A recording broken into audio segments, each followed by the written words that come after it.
corruption is taking money or value Resources. or wealth but it's not yours.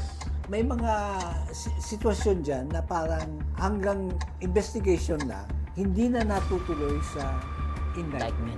Systemic, o parang nagiging part na ng sistema, yung corruption. Bobong corruption yang sa flood control eh. Kasi kailangan mo talagang direktang magnakaw. Illegal talaga. Pero maraming klase ng corruption, kaya tawag na state capture nga ni Prof. Saddle. Na legal, quote-unquote, di ba? Na yung system ng capitalism, may tendency talaga siya na mag-control ng mga specific group of people o yung elite. Kaya importante makabalik ka. At saka hindi lang importante yan para sa'yo. Importante rin yan sa mga mag-anak mo, sa dynasty mo. Manifestasyon lamang yung corruption ng deeper problem.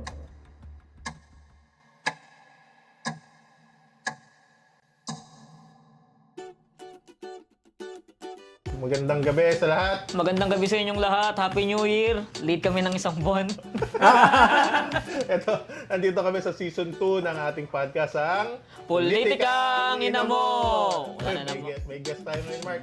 Dahil wala si Ellie, Kailangan at maghanap ng bago. sobrang busy naman lagi. Kailan ba huli natin na ano si Ellie, nakasama? Ano pa ata yun? November pa ata yun eh. Bermans Months pa. Wala, pag congressman na talaga, wala na eh. Hindi na Busy mangorap masahan. ata eh. Busy daw mangorap.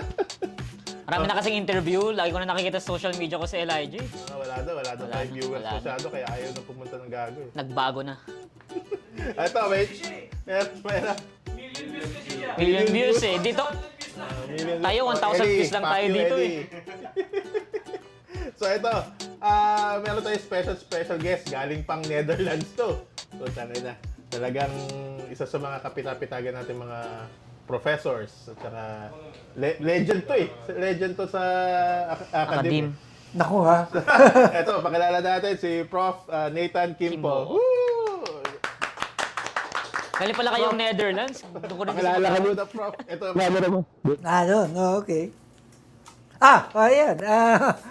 Nathan Gilbert Kimpo. So, nagturo ko ano pa, 1998, 99, 2000 sa UP, Diliman.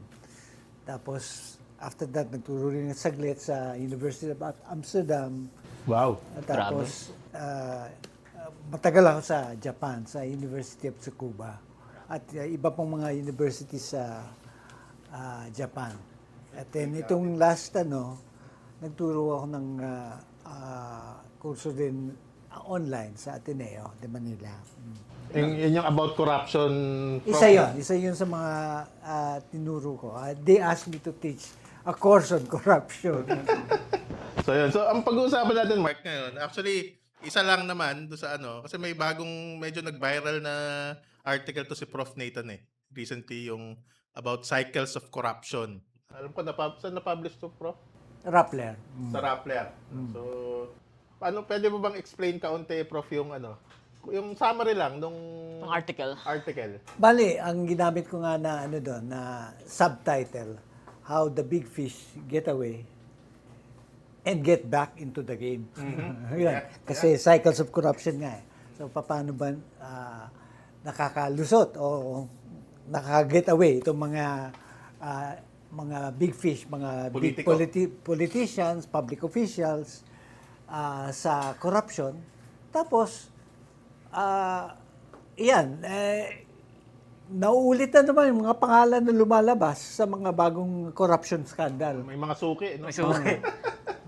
Si Bokbilya.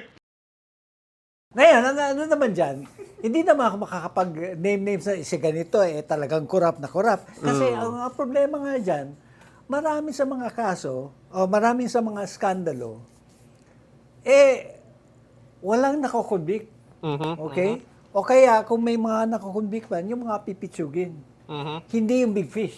Yung mga middleman lang. Kaya, itong mga naakusahan ng mga plunder o corruption, okay, ayan, ilang beses na lalabas yung mga pangalan nila, sina Jinggoy, sina Bokbilya. Sexy. Ayan, Pogi. mga ganyan. Ano naman, sa mga kaso na hinarap sa kanila, not guilty. Exonerated sila. Acquitted. Kaya wala ka masasabi Or not guilty, na, pero kailangan hindi mo sorry ng masasabing sila, definite na, corrupt o kasi exonerated ka. So, yun. But ang problema nito, paulit-ulit yung mga pangalan. Ito, walang nakukumbik. O kaya kung may mga nakukumbik man, mga small fry. Ganon. Kaya, yun na yung inano ko. Nasabi ko lang, may mga ilang mga politiko naman na nakukumbik naman ng may isa, at least 2 beses na. Nakita kong nakumbik 2 beses na yan sa corruption na si Congressman and former Mayor Jaraula ng Cagayan de Oro. Pero marami dyan na hindi nakukumbik. Patay na lang na ang tawag ito, ma-indict. O pag iba, hanggang investigasyon lang, tapos nakakalusot na. Okay? O at least, sinasabi ng, walang kaso, na-dismiss na yung kaso. Ganon. So, sabi ko, paano ba nangyayari ito? Kaya, ang ginawa ko, yung parang, in-examine ko yung iba't ibang mga corruption scandals. No? Sa Pilipinas. Sa Pilipinas, magmula nung, anong tawag ito? Nung, after kay Marcos. After EDSA na. After EDSA. And then, tinignan ko yung anong naging takbo ng mga kung saan ba nakakalusot yung mga Kaya dinivide ko nga yung na yan sa ilat ilang proseso yung parang 7 ata yung sa una merong parang uncovering o kaya expose. Okay? Tapos yung susunod investigation. Yan, yun ang nangyayari ngayon. Yung pangatlo, yung indictment. So, nasa pagitan na ng 2 and 3. 2.5 pa lang pala tayo. 2.3 pa lang. Okay? 2.3. Kung sabihin natin, ito pa lang ito, di 1.3. Yan yung pangatlo, investigation. Tapos yung pangapat, yan na, indictment and prosecution. Okay? Panglima, yung punishment or kaya acquittal. Okay? Verdict. Tapos, may dyan, yung pang-anim, yung, teka, tama ba yung aking basta, diba? Nalito natin. Hindi, isa-isahin uli natin. So, expose o kaya uncovering. Tapos, investigation. Indictment and prosecution. Okay?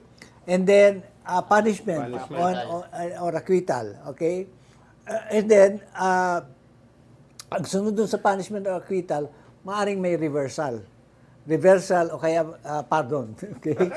Nangyari na yan dati. May mga reversal na yan. Natin dyan. Tapos, pang-anim, yung tinatawag kong so-called rehabilitation and relegitimation. Kasi para para makapasok ka uli sa gobyerno, kailangan mong either tatakbo ka o kaya ma-appoint ka sa bagong posisyon. Okay? Ngayon, mahalaga yan. Pero pwedeng isa-isayin natin yung mga. And then finally, yung return to normal. Nandiyan sa return to normal, maaring yung iba dyan, maaring sabihin natin, nagre-repent, okay? O kaya, hindi naman talaga. Kaya, talaga naman hindi sila involved o acquitted. Hindi talaga sila, wala silang sala, ganyan. Or, bumabalik sila. Okay? Yun yung dyan. No? So, for example, yung itong mga puros na acquit na mga politician, masasabi mo namang pwedeng ang nangyari dyan, hindi naman wala sila talagang sala. O di, sige, inosente sila, di acquitted dahil wala naman sala. Okay? Pero yung mga iba dyan, nakalusot sa earlier stages. Marami. Yan na, ikaw na nagsabi noon. Okay. Tapos, yung iba dyan, bumabalik sa dating gawi. Ganon. Mas masahol pa. Kasi trillion na ngayon. Hindi na nakontento sa billion, trillion na gusto. Trillion na ngayon.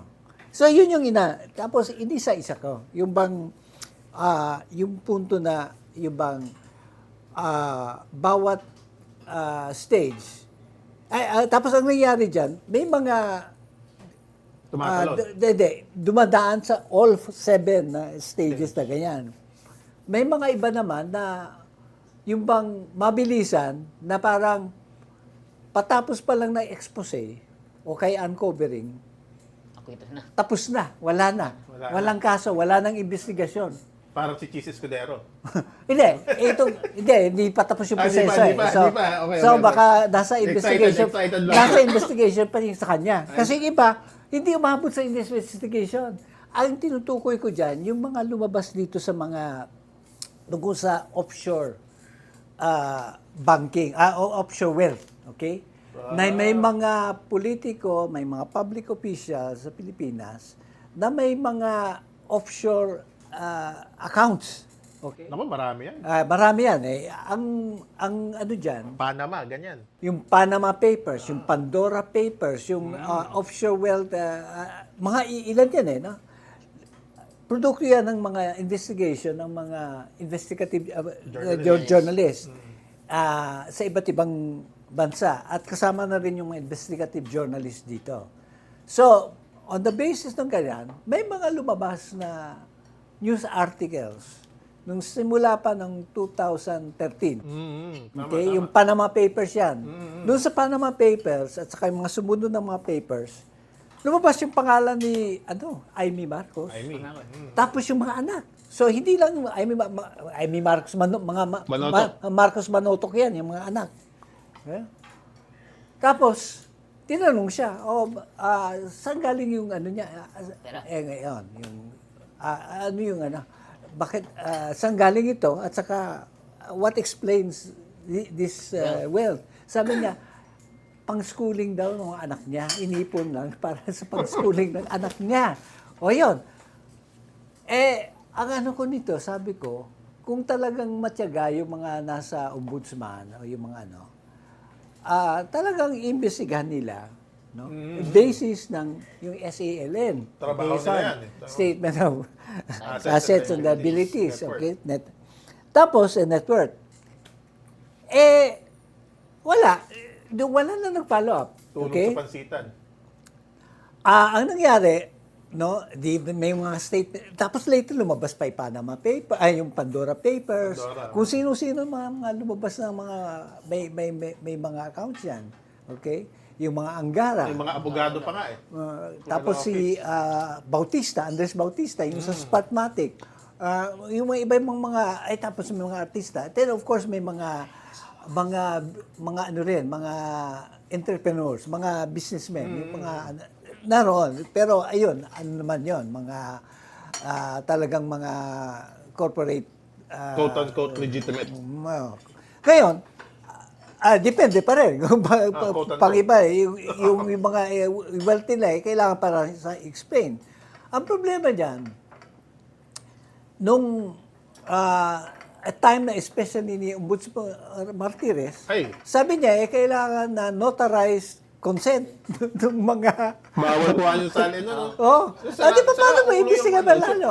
Okay. Tapos ang ombudsman problema eh. naman sa investigative journalist sa Pilipinas, siyempre, yung resources din nila limited. Kaya, you cannot really sort of expect them to really dig up yung mga, ano na yan. Kaya lusot. Ganyan. Yan yung example niya ng anong tawag ito, ng, ngayon, Yung one lang.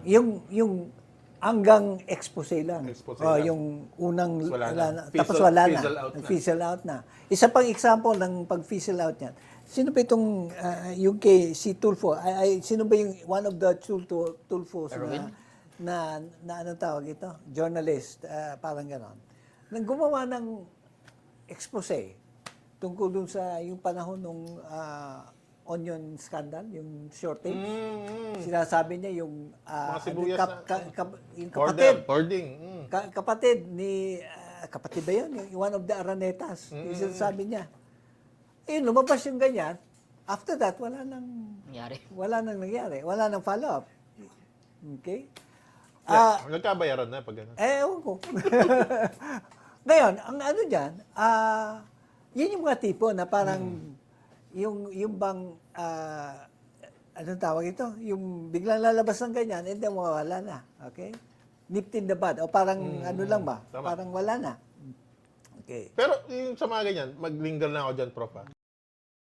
Tingin ko kasi hindi naman simpleng nawala lang sa consciousness ng tao yan eh. Ako feeling ko maraming state apparatus na nagiging complicit, hindi lang ombudsman, pati yung Media. quasi-state, lalong-lalo na media. Parang pacifies yung consciousness ng meron mga din. tao sa ganyan. Kasi for example, naalala ko binanggit dati ni attorney, yung parang parating sa social media, nakapag-vent out na yung tao parating sa mga frustrations nila. And once they na-vent out na nila yung frustrations nila sa social media, parang nawawalan na lang appeal yung parang for seeking further justice na lang kasi parang na-humiliate na yung politician. Once na-humiliate na yung politician, parang nasa-satisfy na yung mga tao sa ganyang klaseng form of social justice or parang public scrutiny na lang. So parang parating sa ganyan, parang kulang tayo sa public Yung anger. vigilance ng tao, nadidissipate na ng social media kasi namura ko na, o napahiya na, parang gano'n na. ganun. Same with media. Media naman, silence, di ba? Titigil na. Ayun na nga. Ganyan na nga yung sabi ko na different steps of the way, yung different stages ng cycle ng corruption, nakakalusot. Ito maagang stage pa lang. Wala pang investigasyon na ginagawa. Ha? Yung bang formal investigation, ha? Nawala na. Parang tapos na. Okay? So, ganyan yung ano. Ngayon, yung iba naman, nagkakaroon na ng formal na investigasyon. Maaring investigasyon niya na ginawa ng one of the DOJ, ministers, DOJ, Ombudsman. pwede naman ombudsman, pwede rin investigation na ginawa ng Senate o kaya ng House of Representatives. Katulad yung dinaanan nitong Sa ano flood ngayon, control. yung kina Chis Escudero at saka iba pa na lumabas dun sa mga hearings dun sa Kongreso. Ganun ba? You know? Yan, investigation na yan. Okay? And then, Stage 2 na yan. Stage 2 na yan. May mga sitwasyon dyan na parang hanggang investigation lang. Tapos, hindi na natutuloy sa indictment. Okay? Okay? Yung, I think, isa doon, hindi ko dala yung mga papers ko, kaya naroon sana lahat ng mga examples. Para naman namin. Hindi ko naman alam na Ni Prof. magkakaroon ng Nathan podcast na ngayon. na siya i-guess ngayon. Hindi niya naman, sinabihan lang ako mga, 30 minutes ago. Hindi, pero kamisado Ay, na hindi. ako, syempre. Hindi. Makakalimutin na ako eh. Kaya nga sinusulat ko yung mga inaano ko yung notes ko kasi basta isa maalala ko na parang umabot sa investigasyon yung halimbawa yung kay Gloria Macapagal-Arroyo. Yun. Hanggang yung kulong sa yun.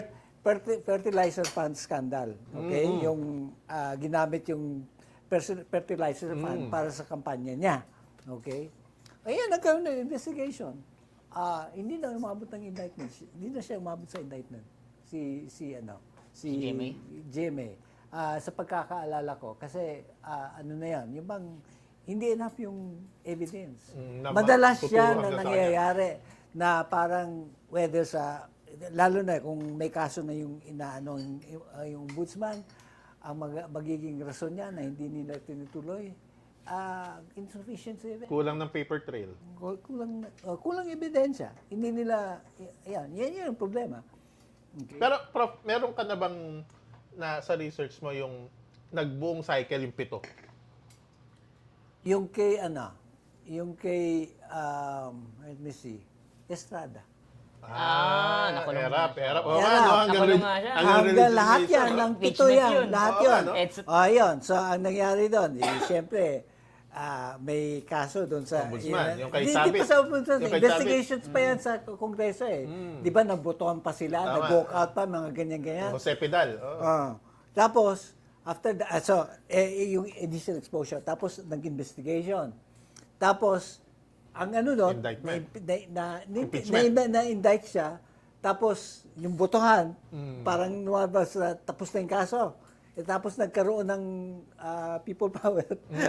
Ayun. EDSA 2. So after that, after nung EDSA 2, doon na siya, sa pagkaalala ko, doon na siya kinasuhan. Na formal na. Pero hindi na sa Senate kasi hindi na siya presidente. So kaso na sa Ombudsman. sa ombudsman, Sindigan Bayan.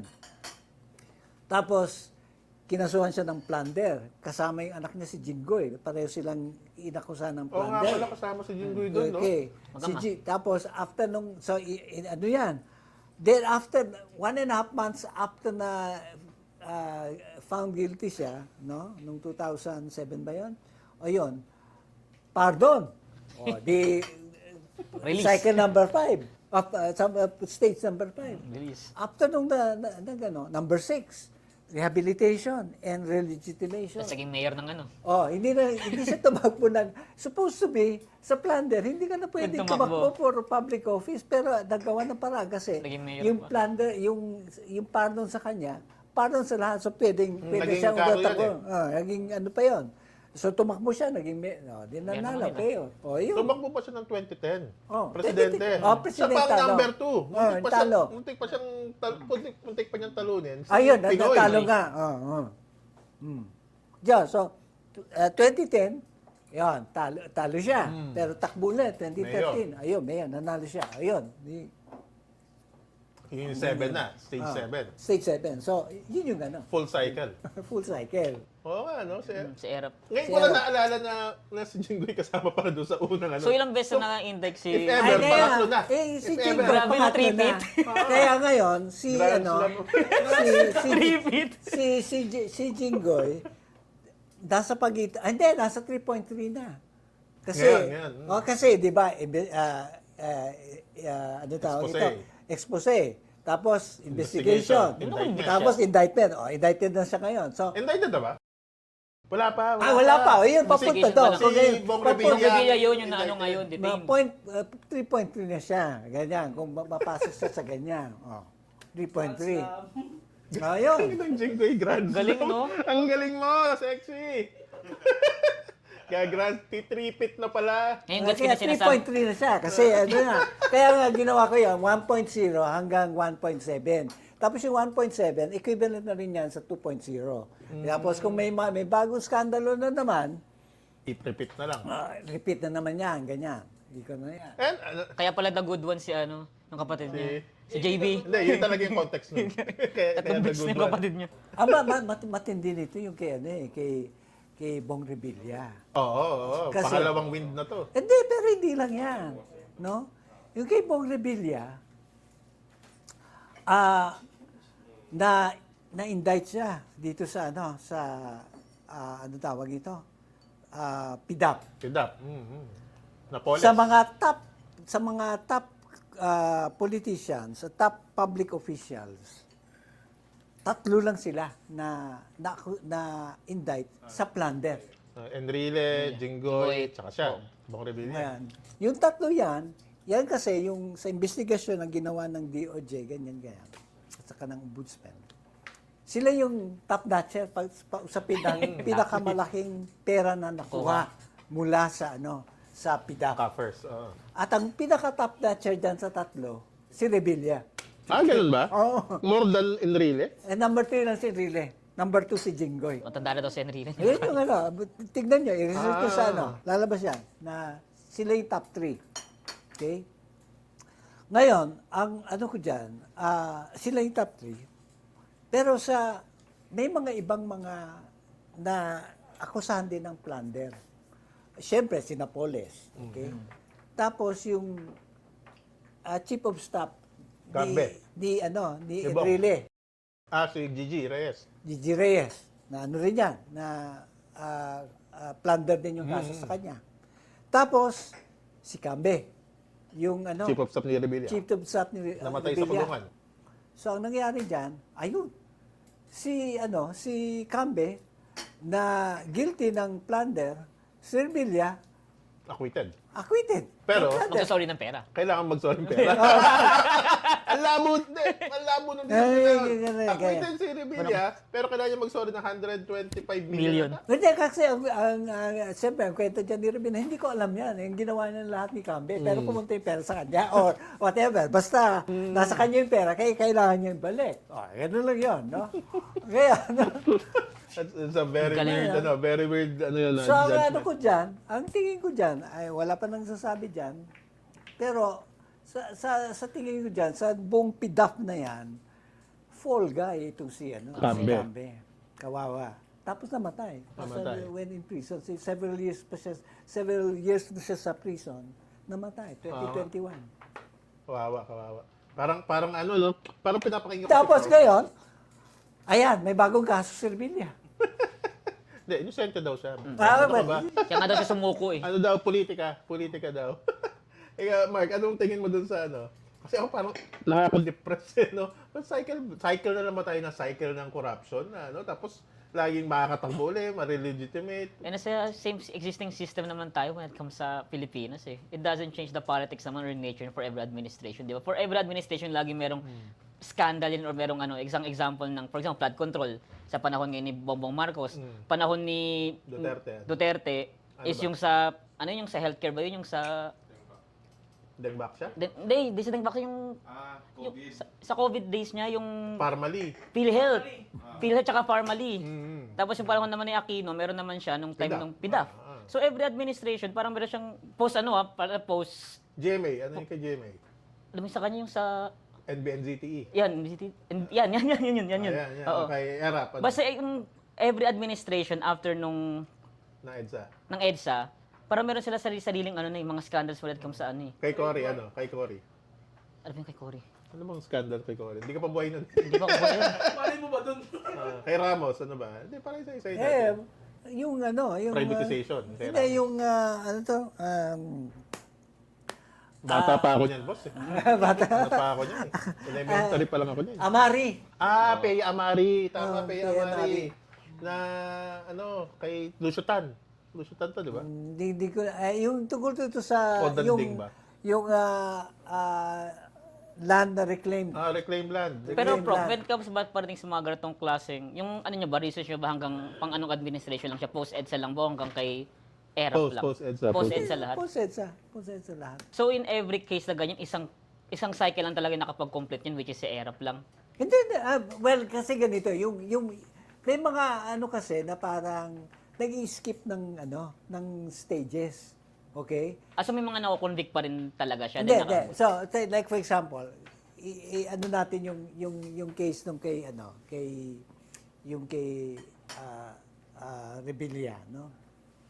So, nagkaroon ng expose. Dahil sa PDAP, okay? Tapos may mga investigation. Tapos na-indict siya sa plunder. Okay? After that, acquitted. Okay? Acquitted.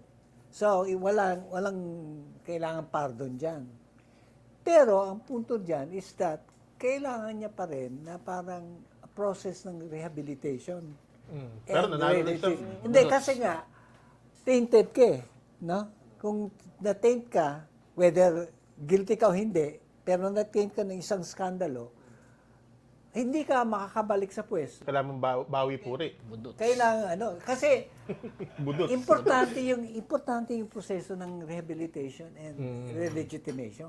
Kasi diyan ka may diyan na you have a say dun sa mga policies, mga laws, mga kontrata, mga connections. You can continue your patronage. At saka hindi lang yon. Yung bang, ibig sabihin, katulad nitong sa public work, itong sa flood control, kung wala ka dyan sa negosasyon, kung hindi ka congressman, okay, tapos mag-ano ka dyan sa, sino ka ba? Parang ganyan yung ano dyan ng mga contractors no? Kailangan may ano ka, kasi nasa poder ka para may influence ka dyan. Okay? Kaya importante makabalik ka. At saka hindi lang importante yan para sa'yo. Importante rin yan sa mga kamag-anak mo. Political dynasties. Sa dynasty mo. Kasi kung sira yung pangalan mo, hindi rehabilitated, mahirapan din yung mga Ang kangkan mo. tainted dun sa mo. Kaya kailangan ngayon, may paraan para makabalik ka, parang legitimate ka uli. Gano'n ba? No? Ito, ano na ako. Medyo nade-depress na ako pag mga example ano bang kailangan gawin? Paano bang ang para matigil yung cycle? Ano yung pwede nating ikalso na monkey wrench diyan para ano? Okay. Pumapasok na tayo sa solution. Yan, solusyon. Hindi. Una, ang inaano ko dyan na yung tungkol sa corruption. At madalas ko na rin ito sa mga estudyante. Kasi Kung nagturo nga ako sa Ateneo, di tinatanong ko yung mga estudyante, anong tingin niyo sa corruption? Ang corruption ba, ito ba yung pinakamalaking problema sa Pilipinas ngayon? Yan ako. May ilan. O in fact, marami-rami sa kanila nagsabi na Yes. ito na Yes. yung pinakamabigat na problema.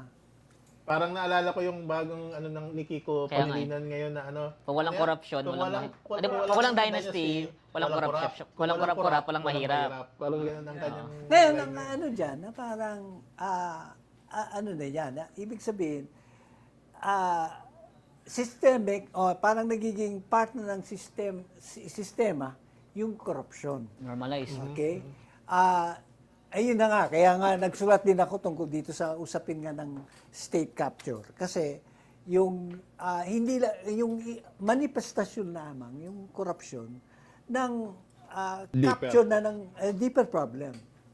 A capture by the oligarchs, okay, and the dynasties, dun sa wealth and power sa ating bansa. And the state Ganun ba? apparatus. Okay.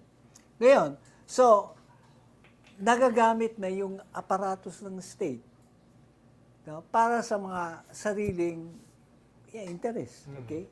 Ano naman ang, when you are able to sort of dictate na or come up with policies, laws, rules, ano tawag ito, mga yung pagsasagawa ng mga concessions, monopolies, ano tawag ito, Actually, parang tip of the iceberg lang itong corruption. kumbaga ito yung pambobong corruption to eh. 'Di ba? Totoo lang, pambobong corruption yang sa flood control eh. Kasi kailangan mo talagang yung direktang magnakaw, illegal talaga. Pero maraming klase ng corruption, kaya tawag na safe capture nga ni Prof. Saddle. Na legal quote unquote, 'di ba?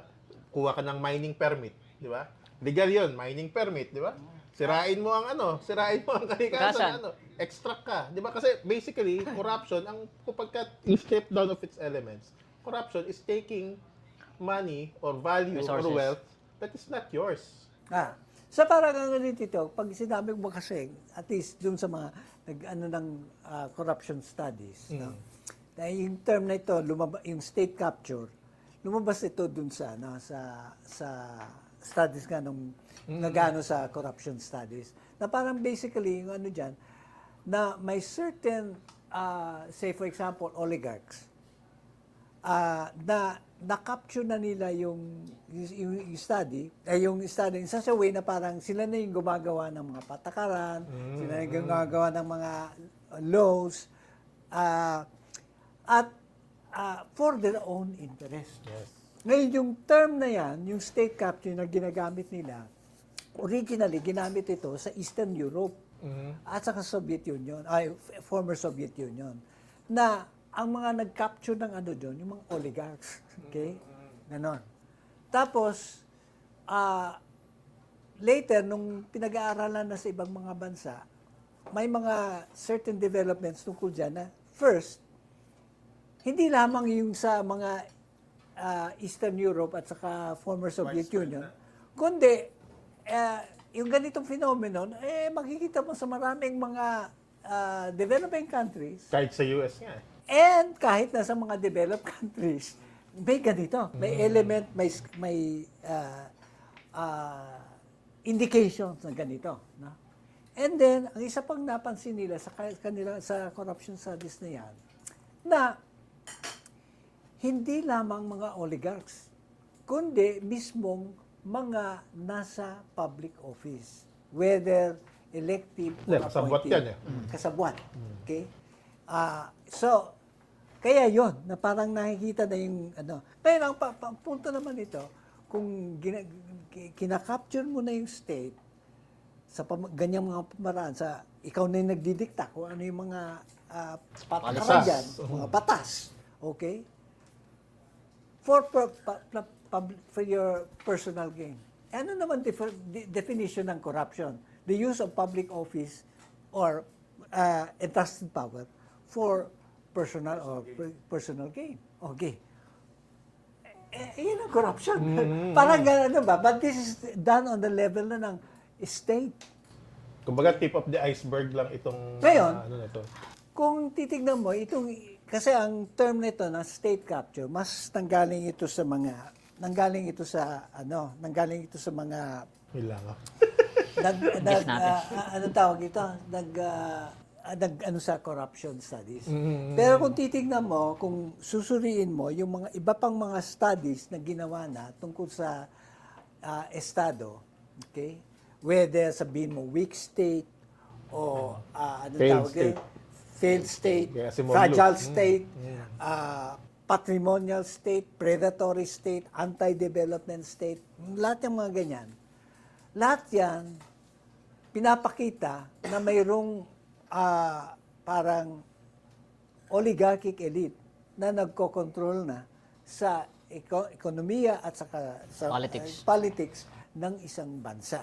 Okay? Kaya hindi bago yung konsepto ng Medyo matagal-tagal na state yan. capture. Pero punta muna ako kay Mark, Prof. Anong tingin mo doon sa state capture? Ano bang, meron ba sa sociological vantage point? Marxism. Ano bang sinasabi ng Marxism dyan? Na yung system ng capitalism, may tendency talaga siya na makontrol ng mga specific group of people o yung elite, yung ating economics, politics, ito the point na yung culture using state apparatus, yun nga, bangga nyo, tulad ng media. Kaya nga, tataka ko minsan na ang daming, parang tao nagugulat na nangyayari yung masama pala yung elite, masama yung elite, even though centuries ago, meron ng tao nagsulat na masama nga talaga yung elite.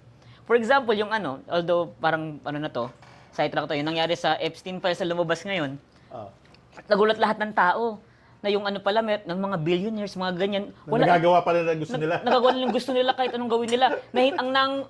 Yung problema, hindi pala mga Republicans, Democrats, left or right. Problema pala yung problema pala, mga bilyonaryo. Which is syempre, as a sociologist din, tsaka academic, parang nakalungkot yung ganong realization na it's very too late na. And when it comes sa state capture, siguro, para sa akin, pinakabadang recent example yun nangyayari sa Dupax ngayon eh. Kasi Dupax del Norte, ang hirap mag-argue. Quirino. Ang hirap mag-argue sa mga pro-mining na mga narrative kasi legal na yung ginagawa nila eh. May permit. Kaya daw naging aggressive yung mga police kasi hinaharangan ng mga lokal doon yung mining areas. Meron daw court order na legal din, kaya pinaalis doon.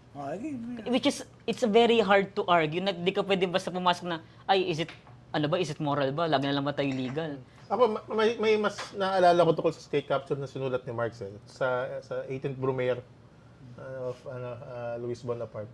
Sabi niya, parang yung mga oligarko daw, mga kapitalista, dahil nga estado daw nila to, di ba? Sa kanila daw yung state eh. Pero natutunan daw nila doon sa French Revolution, the lesson of the French Revolution was that they cannot take hold daw nung state apparatus themselves. Kailangan nila may mga ahente na binabayaran nila, na nasa bulsa nila, na yun ang magte-take ng state at sila, doon lang sila outside the state, nasa periphery lang sila. Pero sila yung nagko-control sa ano ka, yun yung parang pagkakaintindi ko nung sa magandang example, sa mga 18th lobbies, Brumaire. mga lobbying. Maganda dito sa Pilipinas, car manufacturers hindi tayo makapagpatayo ng maayos na kalsada kasi against yun sa benefit ng mga nagbebenta ng mga sasakyan dito. Kaya puro highways tayo, puro malalapad na kalsada, walang bike lane, ang pangkat ng transportation system. It's all a product of corporate lobbying eh. Kaya nagtataka ko, bakit legal yun? Hindi. Actually, dito hindi nga masyado. Sa US, legal talaga yan, di ba? Ang lobbying. Meron pa nga, di ba, mga APAC, di ba? Kung ano-anong mga super PACs, mga tinatawag na kapag ka-election. Kasi kapag itong mga oligarchs na to, ang paraan nila para makapag-state capture, tingin ko kapag ka-election, sa oligarch yung mga politiko tumatakbo. Di ba? Hihingi ng pang-campaign fund. Kaya nga itong mga tao, minsan nabobola, sabihin niya, pag nanalo ako sa election, papasalamatan ko taong bahay na bumoto sa akin. Mali. Ang papasalamatan ng mga yan ay yung mga funder niya, yung mga nag-contribute sa kanyang kampanya. Sino yung mga yan? Ito mga oligarchs, di ba? Sino yung mga yan? Ramon Ang, Ricky Razon, di ba? Mga C, mga Bilyar, lahat yan sila, di ba? Gokong Wei. So, I think na yun ang paraan ng mga elite, ng mga oligarchs. Para sa ganon, kapag nakaupo yung kanilang mga manok, yung mga malalaki nga, lahat ng presidential tinatayaan yan eh.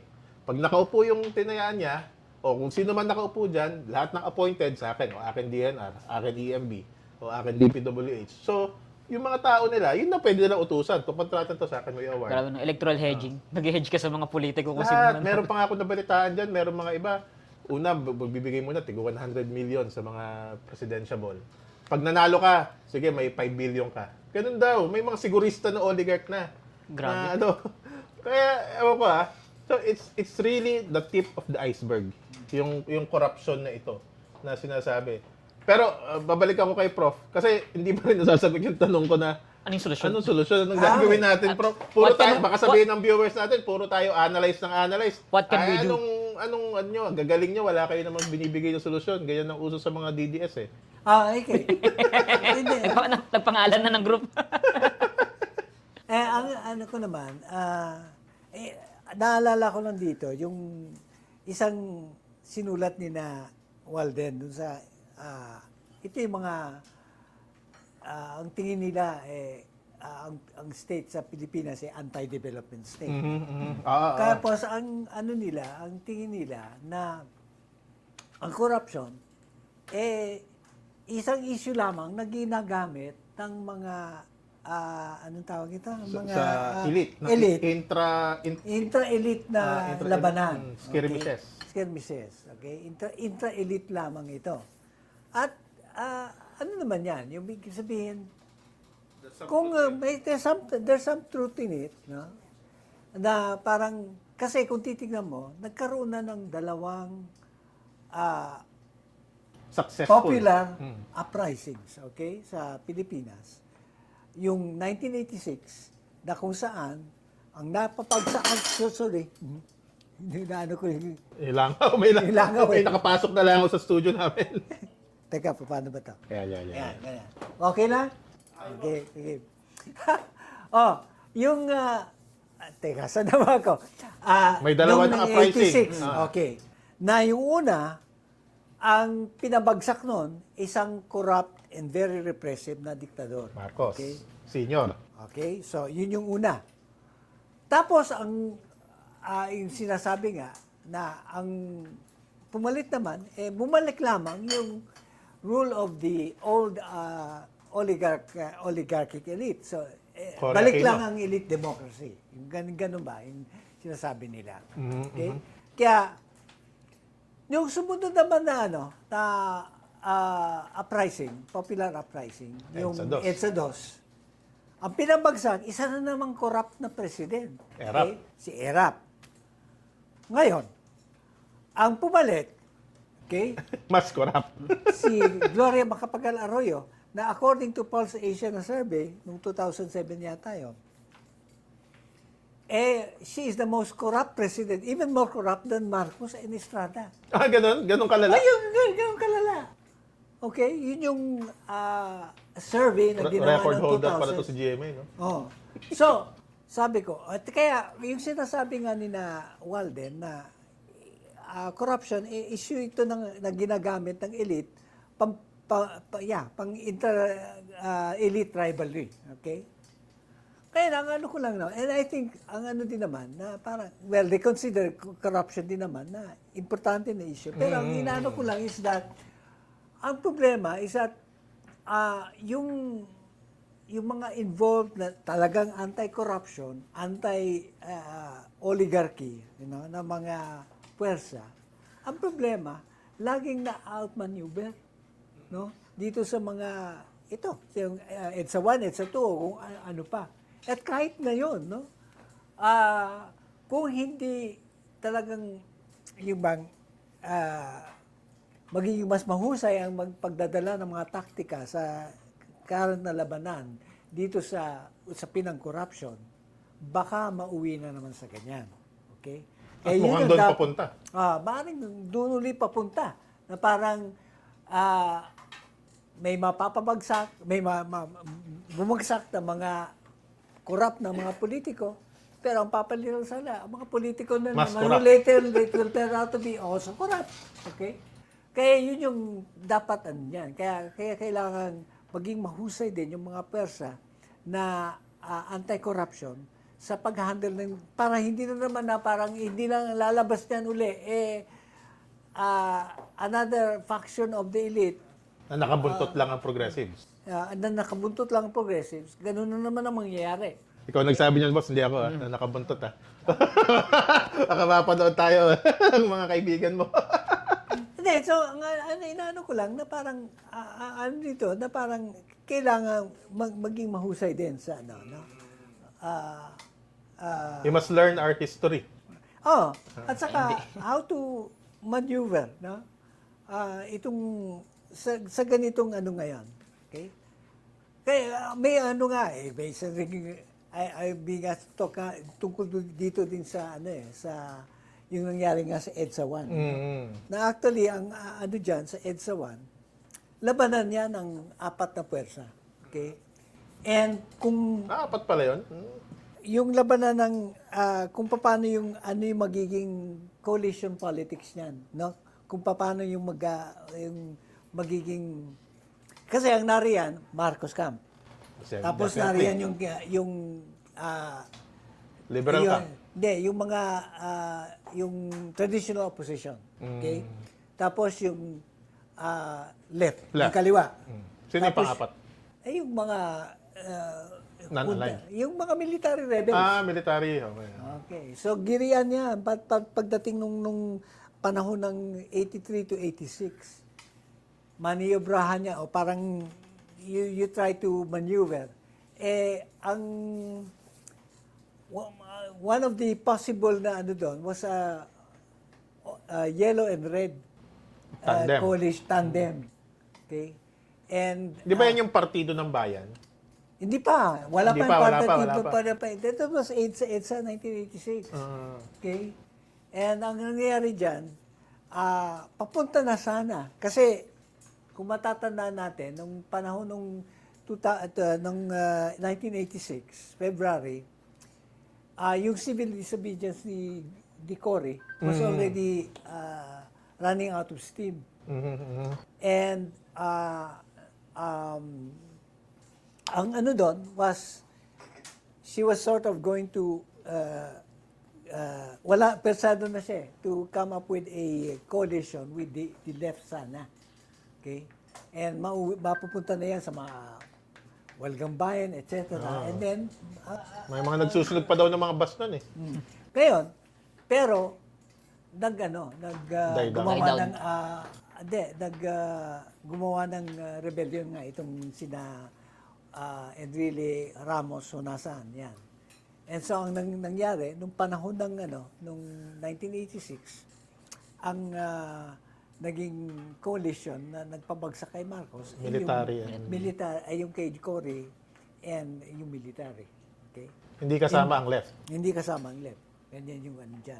Na iba yung magiging takbo sana ng post-Marcos na gobyerno kung ibang coalition ang nagway. Daming mga what ifs ng ano natin eh. Hindi, But pero history ang inaano ko lang, parang may ganyang sitwasyon Ngayon. na parang napapasok ang ano ngayon, ang mga progressive forces kasi girian na naman yan ng mga ng mga Yung 4 na pwersa na yan. hindi 4 na forces bali basically sa ngayon ang tingin ko lang is 2 forces of the ano ano tawag ito? Elite versus yung progressive forces at saka yung progressive forces. Yan yung basically yung ano ngayon sa tingin ko Gigirian. Gigigita. ngayon, Hindi, paano meron na handle ngayon, dyan? Prof, tawag nila dyan, Unipink. Yung Marcos Lenny. Camp plus yung mga pinks, Lenny, Hindi. So, liberals, yellows. inaano ko na dyan na parang yan yung Marcos tapos ang progressives. Kaya ang inaano ko na dyan, baka ang maging ano nga dyan, yung sinasabi mo, Unipink ang magiging labas, no? Ewan ko lang. Kasi parang everyone against Duterte. Parang ganun ang ano May ngayon eh. isang ano dyan. Kaya lang, inaano ko pa, kung sa akin lang, ako bukas ako sa mga anong tawag ito. Yung punto ng, titignan mo kung paano yung magiging pag-maneuver mo dyan sa sitwasyon na ganyan. Okay?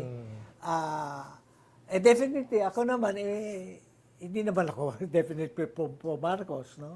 At definitely hindi na naman Duterte. Pero ang inaano ko lang dyan is that kailangan maging Mas wise. Mas wise. For lack of better term. How do you sort of maneuver yung ganyang sitwasyon ngayon? Ikaw, Mark, anong tingin mong, ano natin, way out of the cycle of corruption na paulit-ulit? Ang hirap naman ng talong na attorney, parang Kaya mo yan. Kasi when it comes sa idea ng corruption, yun nga, nabanggit natin na parang it's just one layer of many problems o isang symptom lang eh. Kasi when it comes sa mismong parang popular politics natin dito sa Pilipinas, kailangan mo talaga humanap ng side eh. 'Di ba? You cannot, kung ano ka, kung Ganon? Hindi, ngayon, kailangan it's either kung, di ka nga, kung wala kang side eh, binibigyan ka ng kulay eh. Paano kung bilog lang? Walang side. Parang bilog lang. Bilog, walang side eh, di ba? Hindi. Nasa reality tayo ng politics natin ngayon eh. For example, bigyan natin si Elijah na, ang dami niyang binabanatan niya. Kung binanatan niya yung isang politiko Si na to. Elijah na wala, na absent. Sige, Absent banatan natin yan. si Elijah. Sige, go. Hindi, go. binabanatan niya yung mga BBM na apologies. Magiging ano siya bigla, Marcos supporter. Pag inaatake niya bigla yung mga DDS, magiging ano siya bigla, Marcos supporter. Pink. Magiging pink. So parang, Ay, yung pink, inatake ba niya? hindi niya inaatake masyado yung pink. Hindi, Hindi baka inaatake pink masyado ka yung talaga pink. siya. Pero ang point ko kasi dito, parang Wala ka ngayon, Sige. it's very hard to maneuver sa state of politics natin dito. Lahat yung mga progressives ay very isolated sila sa isang isang site. Tapos yung within the progressive itself, nag-aaway-away din sila. Kung sino mas matalas pa na linya, sino mas matalas ng mga manubra na ganyan. Ikaw nagsabi niyan, ha? Ako lang sasabi nito at maniniwala na yung mga ano dyan kasi Paano mo nalaman? even nung nagturo na ako sa UP, ang hina na rin talaga ng ano dun eh. Nang? Ng mga sociology ako, ang mga estudyante ko, sociology Mahina major ang mga sila. estudyante mo? Hindi na sila yung parang hindi na sila yung Okay, go. Sorry. hindi na sila yung sobrang sabihin nating left-leaning na. Marami na sa kanila parang liberal-oriented and that's a na. bad thing. Para For sa'yo. me, it's not necessarily a bad thing, hindi rin siya good thing.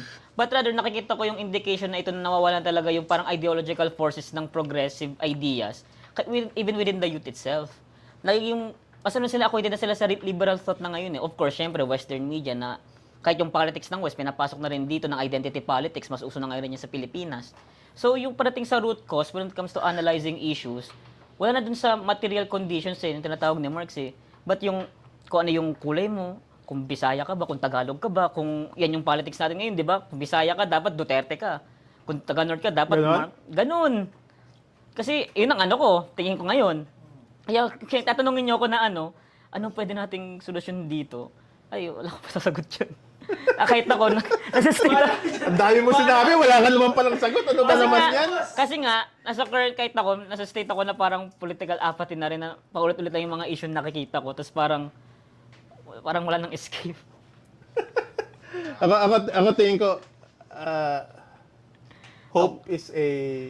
Oh, di ba? Wala din. Hope is nothing. Hopeless. Hope is a prison. Hindi, di ba? Ako tingin ko, hindi dapat walang pag-asa, syempre. Di ba? Huwag na tayo mabuhay. Sugita tayo kung wala ng pag-asa, di ba? Pero doon ako, medyo agree ako doon sa sabi niya, kanina ni Nathan, na sabi ni Walden na, tip of the iceberg lang talaga yung anti-corruption campaign. Ano siya eh? Ako tingin ko nga, siya ay inherent sa isang capitalist state eh. Na kaya wala dapat kumbaga if you have a class ng mga tao na mas above dun sa common citizen, prone siya to abuse eh. Kasi lagi ko sinasabi to, systems dictate behavior. Lagi, if your system is ganyan status na corruption and abuse of power, which is the root of corruption, is inherent in the system. Tingin ko. So, ano sinasabi ko? Yung mga sinasabi na yung EDSA 1, EDSA 2, yung outcome nun na nagpalitan lang ng kamay from one elite faction to another, ako tingin ko, yun ang limit ng anti-corruption movement. Bakit?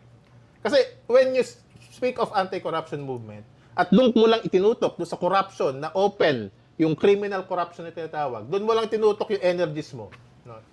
It will always be recuperated by the state. It will always be. Kasi hindi ka nag-aano ng deeper eh. Hindi mo inaano na yung mismong state apparatus ang problema. Yung mismong sinasabi ka kanina, yung tungkol sa state capture, na yun ang problema. Dahil nagkulang ka ng analysis doon sa root of problem at yung corruption lang, which is the tip of the iceberg lang yung ina-address, it will always be a changing of elite guards. Kahit pa kaliwa ang ang maupo sa Malacanang. If you will not dismantle yung state apparatus that reproduces yung ganitong klaseng sistema, the state apparatus na ginawa ng mga oligarchs para pagsilbihan yung kanilang interes, ay kung wala kang analysis na ganun sa anti-corruption movement, and more often than not, wala, it will always fall short of a social, political, and economic revolution. Kaya nga, Yun yung limits, feeling ko. Kaya- Yan yung tinatawag ni Gramsci na ano eh. Pagtungkol lang yung kay Gramsci. Passive revolution. A revolution in forms but not in substance. Na pwedeng i-recuperate ng elite. At yung sinasabi rin ni Deleuze na yung mga ganitong klaseng issue ay walang tinatawag niya lines of flight. Baga, hindi kayang talunin yung gravity ng capitalist state, hindi niya kaya wala siyang escape velocity paalis do sa current system. So it will just be, tawag ni Deleuze yan, re-territorialize, yung tinatawag na re-legitimation. Yung, kumbaga, babaguhin lang, mag-evolve lang yung Estado para i-accommodate yung bagong forms of governance, bagong forms of extracting wealth from the people. So, ewan ko kung medyo lumalim lang ako na todo. Medyo nagpalayo ako. Kaya Pero, siguro maganda example when it comes sa nabanggit yung concepts, attorney, is yung when it comes sa issue ng corruption, ang laging nakikita ng mga tao kasi, lagay nilang si Sisi is politician, not the businessman na nag-hold ng economy natin eh. ako din, I'm not saying businessman ah. I'm not even saying oligarchs. I'm saying it's the system of oligarchy. I'm saying it's a system of capitalism, not persons. Kasi, yung mga tao, all of these people, systems dictate Behavior. di ba? If you're within capitalism, you will not expect the oligarchs and the capitalists to not extract profit. Because that's the logic of capitalism, to extract profit. So, ako tingin ko, lahat naman tayo tao lang na Yes, you're participating in the system. Yes, oligarchs are exploiting. But kung hindi mo babaguhin yung sistema mismo ng politika and ekonomiya, political-economic system, which cannot be divested from each other, it will only reproduce the same. Patayin mo lahat ng oligarchs, may oligarch na bagong susulpot. Kung hindi mo papalitan ang sistema. So, ewan ko. Ano ko naman, importante sa parte ng progressives, no? Na yung bang mas palalimin nga yung usapin tungkol dito sa corruption. Na hindi lamang ito yung And all be pinabigat all. na problema ng Pilipinas, kundi papakita yung systemic problem talaga, no? Na yung problema ay nasa kabuuang sistema. At yun nga, pumapasok dito yung capture of the state by the oligarchic elite, yung gano'n. Isa yon, no? Pero ang isa ring importante at ang tawag ito, parang dapat anuhin din talaga, harapin, is yung punto na itong issue ng corruption, hindi lang parang tignan lamang na labanan lamang ito ng elite. No? Kasi kung pababayaan mo ito at yung bang basta maglaho na lang ng ganyan, no? Ang mangyayari niyan, yung isang segment, isang faction ng elite, ang magka-capture niyan at gagamitin para sa kabila at yun nga, gano'n na naman, iikot at iikot na naman sa kanila, cycle nila, no? Ngayon, ang ano dyan is that, ang challenge dyan is paano itong issue na ito sunggaban mo para hindi lamang magiging inter-elite lang na labanan, kundi itong issue na ito, ilaban na doon sa capture nga ng elite, capture ng oligarchy, doon sa state, no? Na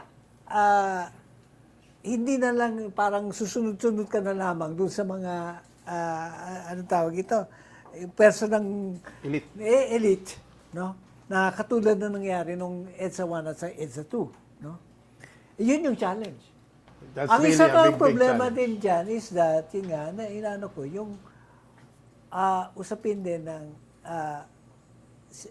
kalagayan din ng progresibo. Mhm. Na Yan. masyadong hati, okay? Masyadong Hati, Yan, kaunti. Away-away pa. Ayun. Na Isang importante platitong dyan na parang, ayun nga, talagang magkaroon din ng mga pag-uusap dyan sa ranks din ng mga progressives kung paano i-handle itong sitwasyon na ito. Ngayon, ang isang inaano ko dito, yung question nga ng kung paano din yung handling dito sa usapin ng kay Marcos. Kasi, yun nga, ano yun? Unipink? Ano yun? Unipink. Unipink, yung ganun ba, no? Ang ano ko lang dyan is that, hindi naman ako dito sa, wala na mga believe dito. Talaga, kontra naman ko sa mga Duterte at sa kay Marcos, yung ganun ba? Ang ano ko lang is that, yung, may ano yan may, yung both factions kayo ng elite, yung main factions, Duterte at sa Marcos, may mga strengths and weaknesses yan. And then, na pwede mong, ano tawag ito? You try to Advantage. take advantage of. Yun lang ano ko. No? Na parang, ang ano ko ngayon is, yun nga, paano kang kikilos sa ganyang sitwasyon na may ganitong division, na which is good, within the elite, okay? Pero na parang hindi ka rin parang magagamit lang ng isang faction. Ako, ang isang nakikita kong okay naman yun, no? Progressive should unite. Actually, since time immemorial, Yan naman yung sinasabi na yan eh. So, hindi kasi ako masyado naniniwala sa unity for unity's sake eh. Pero tingin ko, if succinctly siguro, and this is for another episode siguro na ano, I think the progressives need to temper the real politic. Ako, Paano temper, Tony? ito ako tingin ko, marami sa progressives, appearance sa media, in public, puristic ang mga Sobra. positions. Pero ang undercurrent niyan, puro real politic yan. Kaya ka naman bubuntot sa isang section ng elite eh. Real politic ang ano niyan eh. Ang ginagawang basihan eh. Ginagawang justification internally eh. Makipag-unite muna tayo kay Marcos, magbibigyan tayong konting pondo para unite muna tayo sa mga Aquino, unite muna tayo kay GMA, ganyan-ganyan. Real politic ang undercurrent lahat yan eh. Kahit na publicly purist ang approach. Ako tingin ko we need to temper. Hindi ko sinasabing tanggalin. Tingin ko we need to temper that and must walk the talk when it comes to uniting. At yung uniting for unity's sake, tingin ko, ay kailangan rin lagyan ng interpersonal relations. Hindi lang unity because of politics, hindi lang unity because of abstract masyado politics eh. Sa totoo lang, what's preventing the progressives from uniting right now? Old rivalries. Sobra. Old away. Di ba? Away ng matatanda. Hindi ka kasama, boss, ha? Hindi ka kasama. Away! Di ba? Totoo, di ba, boss? Away ng matatanda. Sinabi niya ganito, mga kontra-revolutionary kayo. Sabi ng mga bossing-bossing ko, ng mga nag-tweet sa akin, kayo daw, ganito, ganyan. Di ba? So, hindi na ako, mga bata, madadamay. Hindi na kita kakausapin. Naka-block ka na agad. Hindi ko napapakinggan sasabihin mo. Kasi nga, ang sabi ng grupo ko, kaway ka. Di ba? We are worse. We are worse doon sa kapwa natin progressives than the real enemy. You know, and I don't know how to deal with that. Medyo nagpalalim na tayo masyado. Medyo overtime tayo. No, direct. So, anyway, sarap kasi ng usapan, Prof. Anyway, Prof, thank you very much. Tutuloy namin to after nitong Nandiyan na si Ellie. At nandiyan na si Ellie. Tutuloy pa namin itong inuman. Magpapa-thank you muna kami sa iyo, Prof. And we know you have a very busy schedule and thank you. Napaunlakan mo kami dito kahit 30 minutes ago mo lang. Kasalanan po nung kaibigan niyo nag-invite sa kanya dito. Baka may last message si Prof. Last message, Prof, sa viewers natin. Last message. Dito po. Last May message. Last message po kayo. Ako, nakainom na ako. Okay, mas maganda yan.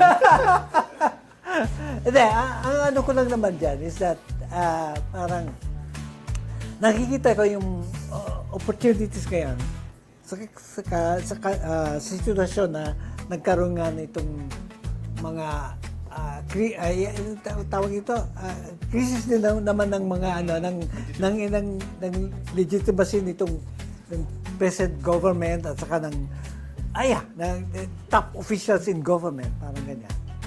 Na malaki yung opportunities sana para sa mga progresibo. No? Talagang pumelo na gusto dito.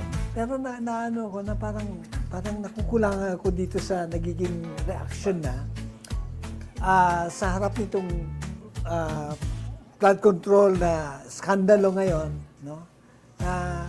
Actually parang dapat nga ang parang sitwasyon hindi lamang mapa-expand pa yung outrage at saka yung protest laban sa mga scam na ito, kundi mas palalimin pa sana.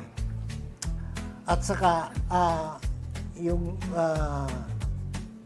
tignan din yung ano yung mga opportunities at possibilities para talagang maibuelo na rin yung anong tawag ito, yung plataforma at agenda ng mga progresibo. Okay?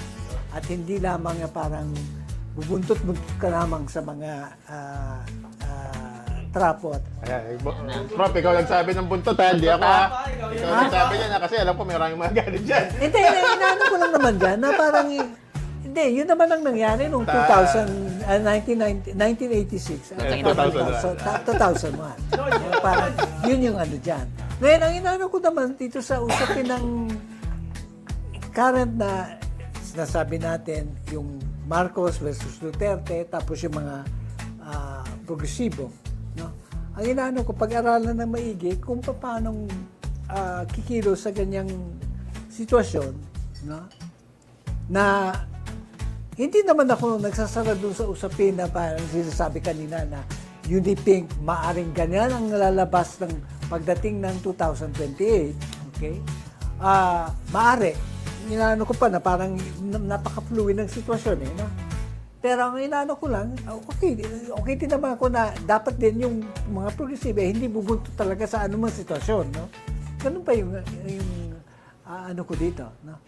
Ngayon, ako yung pamilya namin talagang nagsuffer naman during period ng Marcos dictatorship.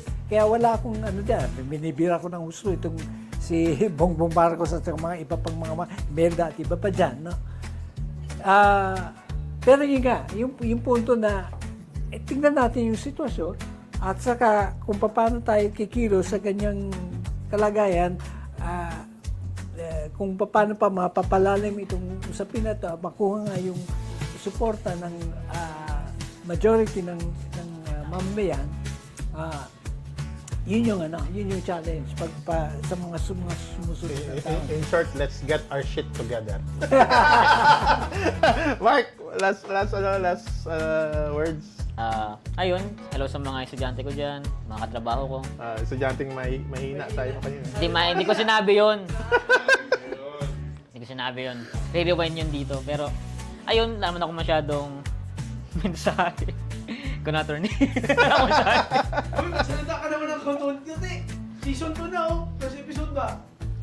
Hello. Yun na wala akong mensahe. Ayun, sige.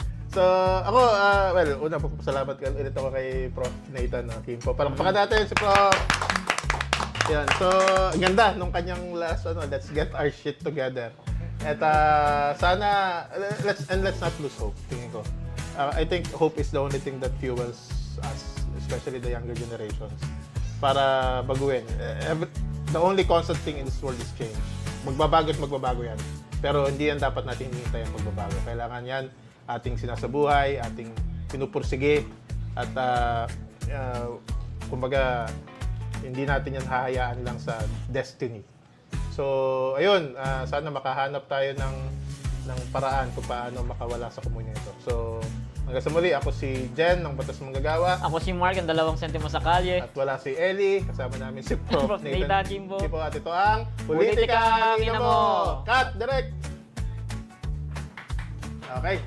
Ayos, Okay, ayos, ba yan? ayos. Thank you, thank you. Inuman na. Inuman na, inuman na. Okay, yan, inom na ako. Ang Jing ko yung grand Galing, slam. no? Ang galing mo, sexy!